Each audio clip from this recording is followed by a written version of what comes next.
Jeremías 33 es un anuncio de esperanza. Son promesas de restauración. ¿Quién era Jeremías? Jeremías era un profeta de Dios.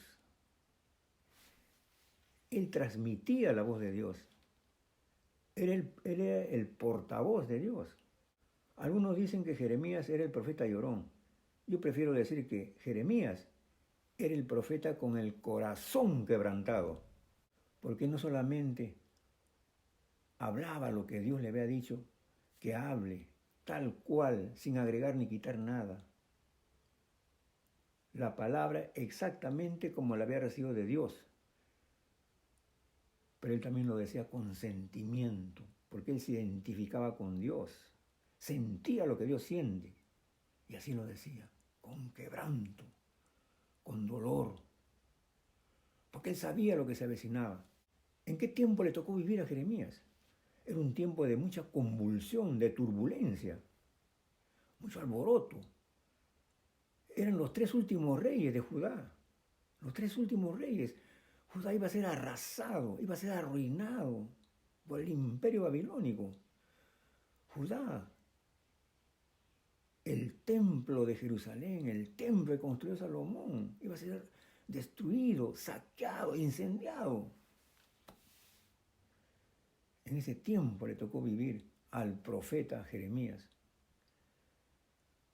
cuando se avecinaba la destrucción de Judá. ¿Por qué motivo fue? Porque el pueblo se alejó de Dios. El pueblo le dio las espaldas a Dios y servía a ídolos. Su misma palabra dice que ellos llenaron a Judá de sangre de inocentes, edificaron lugares altos a Baal. ¿Para qué? Para quemar con fuego a sus hijos en holocaustos. ¿A quién? Al ídolo Baal. Imagínense, hermanos, no hicieron caso de las advertencias de Dios.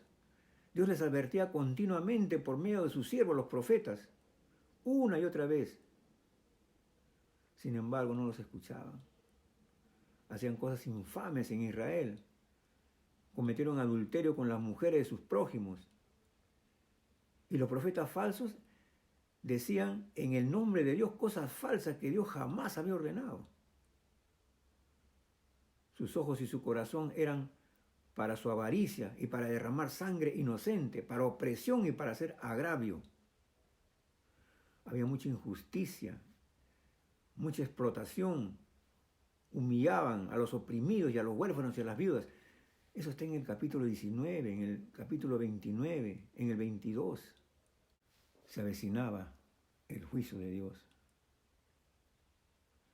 Por eso que el profeta advertía.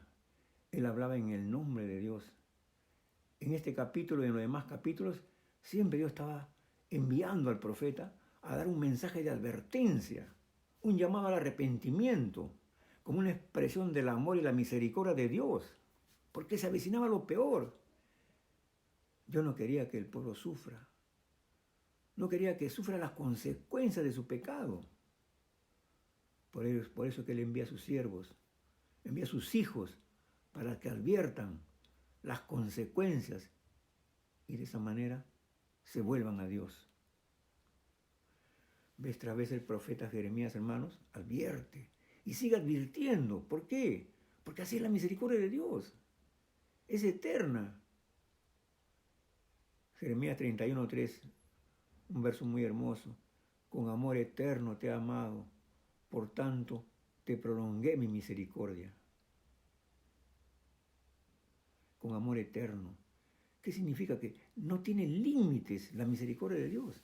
Siempre está dispuesto Él a perdonar, siempre y cuando nosotros nos acerquemos a Él arrepentidos. Cuando estamos dispuestos a recibir la gracia de la salvación. Dios, hermanos, Él sigue extendiendo su mano de misericordia, su mano de compasión, su mano de amor. Pero muchas veces somos nosotros las personas, los seres humanos, los que ponemos el límite a la misericordia de Dios cuando le rechazamos su gracia. somos nosotros y no Dios el que cierra la puerta a la misericordia de Dios. Porque la misericordia es latente, es permanente, es constante. Siempre va a estar viva la misericordia de Dios. Nosotros somos los que no permitimos que la misericordia llegue hasta nosotros. Nosotros somos los que frenamos esa bendición que Dios quiere darnos. Cuando no reconocemos nuestras faltas y nos arrepentimos de corazón y emprendemos el camino de retorno a la palabra de Dios. Somos nosotros, hermanos. Y tú lo ves a Jeremías ahí, anunciando el mensaje de Dios, advirtiendo a la población. Ahí lo ves, vez tras vez, sale y nuevamente anunciando. Porque no quiere que el pueblo sufra la catástrofe que se avecina. ¿Y cuál fue la respuesta del pueblo? El pueblo no oyó. Hubo una gran oposición. Los profetas falsos, profetizaban mentiras, engañaban al pueblo. El pueblo no oyó a Jeremías. Y sí lo oyó, pero después ¿qué hicieron? Después se abalanzaron sobre él.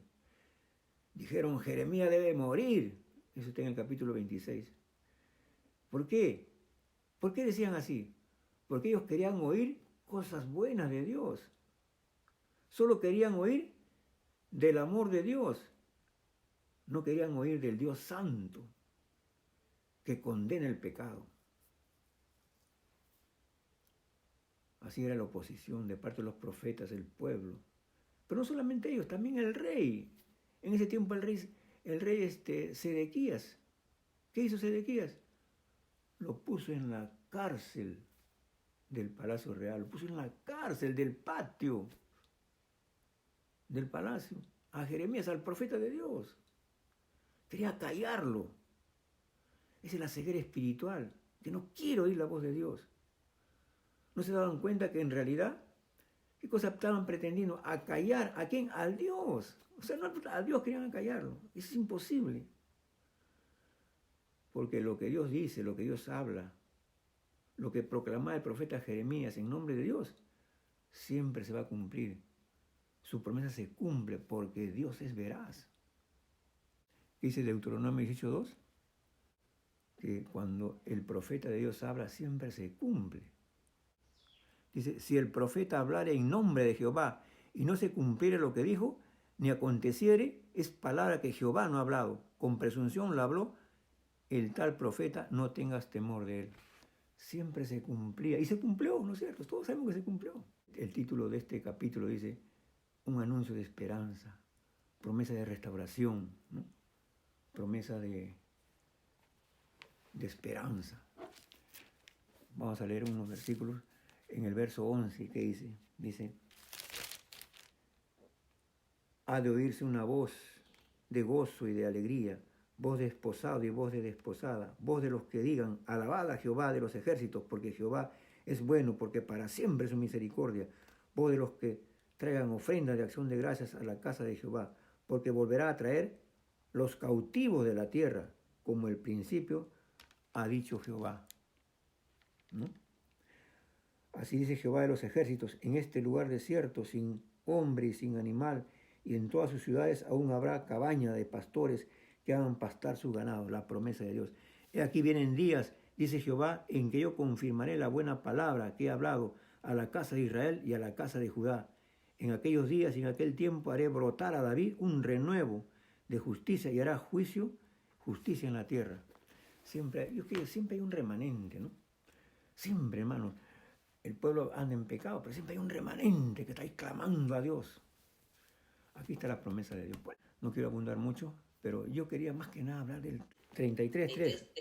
Sí, perdón, 33. Dice así la palabra de Dios. Clama a mí y yo te responderé y te enseñaré cosas grandes y ocultas que tú no conoces.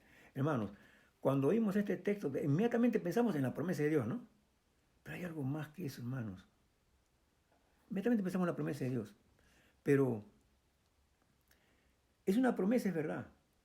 Pero ¿de quién viene la promesa? ¿De quién viene? Viene de Dios, ¿no es cierto? ¿Por qué podemos confiar en Él? porque Él es veraz.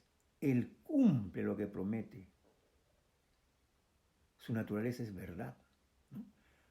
¿Por qué podemos confiar en Él? Por eso. ¿En qué circunstancias se dice esta promesa? O sea, ¿en qué circunstancias Jeremías recibe esta promesa de Dios? ¿En qué circunstancias? ¿En qué tiempo? ¿En qué situación?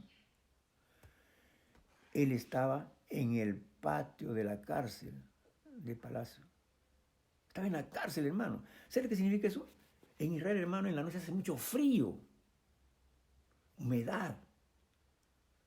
Y en el día hace un calor intenso, hermanos. Ahí está puesto Jeremías, el siervo de Dios, el profeta de Dios, el que fue enviado de Dios para anunciar ese mensaje de advertencia a ese pueblo. Ahí está puesto, está encerrado en 4 paredes. Ahí está el Señor, el profeta de Dios. Seguramente se habrá preguntado, ¿no? Habrá momentos como es un hombre carne y hueso. Yo estoy acá, solo estoy anunciando la verdad de Dios, lo que Dios me manda. Estoy obedeciendo a Dios. Seguramente, pienso yo, como ser humano que es en su humanidad, ¿no? Pero Dios le dice, Jeremías, clama a mí. Se dan cuenta que no dice, ora a mí, porque estaría bien si lo dice ora a mí, porque esa es la oración, ora a mí. Pero dice, clama. ¿Sabes por qué dice clama, hermano? Porque quiere enfatizar algo muy importante. ¿Qué cosa es clamar? Cuando alguien está pidiendo auxilio, está pidiendo socorro, está clamando. El que clama es porque tiene una gran necesidad, una necesidad urgente, imperiosa. Como el siervo brama por las corrientes de las aguas, así clama por ti, oh Dios, el alma mía. Mi alma tiene sed de Dios, pero del Dios vivo. Es un clamor que sale de adentro, es un gemido interno del corazón, del alma. Es alguien que vuelca su corazón a Dios, es alguien que derrama su alma delante de Dios, igual como Ana, hermanos. Ana derramó su alma delante de Dios. Ana clamaba, no abría la boca. Dios le oyó y le respondió. ¿Pero cómo? De manera sobrenatural. Terminó con su esterilidad y le dio el hijo que ella pedía. Acerquémonos, hermanos, a Dios con un corazón quebrantado, sinceramente arrepentido, teniendo la certeza y la firme convicción que Dios nos va a responder. Hermanos, cuando tú entras en oración, escuchen esta parte acá termino, que este es muy importante, hermano. Ese tiempo de oración es muy hermoso, pero nos estamos perdiendo esa bendición por algo, hermano. Escuchen bien lo que le voy a decir. La oración es algo que tú lo prefabricas de antemano. Tú le elaboras, le estructuras esto, voy a decir, no. La oración es un momento en que tú estás delante del trono de Dios. Y tú oras en el Espíritu, hermano, acuérdate bien eso. Tú clamas a Dios en el Espíritu. Tu Espíritu se une con el Espíritu de Dios. Hay una conexión ahí. Tú estás con el Rey, con el Todopoderoso Dios, el Creador. Nadie te puede decir, termina rápido, sé breve. No, tú estás con el Dios Todopoderoso.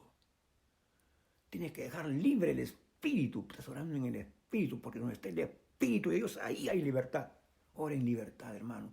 Cuando me tocaba compartir en el Zoom evangelístico, le decía a la hermana Macedonia, a la hermana Alicia, a la hermana Sarita Mendoza, ora por mí, pero sé libre en tu oración. No te voy a dar un tiempo, no, tú ora con libertad. Repetimos, porque donde esté el Espíritu de Dios, ahí hay libertad. Hermanos, acerquémonos a Dios con un corazón quebrantado. Vuelca tu corazón delante de Dios. Derrama tu alma delante de Dios y háblale. Muéstrale tu necesidad. Él te dice, clama a mí y yo te responderé. Y te mostraré cosas grandes y ocultas que tú no conoces. ¿Qué significa? Que Él te va a responder más allá de lo que tú le pides. Es promesa de Dios. Dios le bendiga, hermano. Ay, Señor, te da 2 promesas en 3 y el versículo 6. Ese clamor no es una simple clamor. Este pueblo está totalmente ruina. Dice el versículo 9, y me será a mí por nombre de gozo, de alabanza, de gloria entre todas las naciones de la tierra, que habrá oído todo el bien que yo les hago, que temerán, temblarán de todo el bien, de toda la paz que yo les traeré. ¿No? el 8 dice el Señor, yo los limpiaré de toda su maldad con que pecaron contra mí. Perdonaré todos sus pecados con que contra mí pecaron y que contra mí se rebelaron, para que el Señor los perdone, para que el Señor los limpie. A Jeremías Dios le está invitando que él clame al Señor. Jeremías está en cárcel, en patio, como dice mi hermano, así dice la palabra, ahí está, ¿no? Pero el Señor dice, clama a mí, yo te responderé, yo te voy a responder, te voy a enseñar de cosas ocultas que tú no conoces, solamente clámame. Como ese clamor al ver su país, su nación, su gente, ¿no? En ese momento está totalmente ruina, porque Sedequías puso a Jeremías en presión, ¿no? Está ahí, pero de esa presión él está hablando. Él está presto a escuchar la palabra de Dios. Vemos en la vida de Jeremías, no hay queja contra Dios. No dice, Señor, por tu culpa estoy acá, ¿por qué lo permite? No hay eso, ¿no? Un hombre lleno de corazón humillado, quebrantado, él no mira a sí mismo, mira a su nación, mira a su gente, mira a su país. Por su país él llora, clama y se quebranta. Todo el día él sale, habla sin cansar. Por eso, Señor, dice, clama a mí, yo te responderé, enseñaré cosas ocultas. Lo que ha hablado a Jeremías, también para nosotros. Lo que ha dado promesa a Jeremías, también es también para ustedes, hermanos. Hermanos, es necesario memorizarnos la palabra de Dios. Este versículo, memorícense, para que cuando ustedes estén en la circunstancia que estén,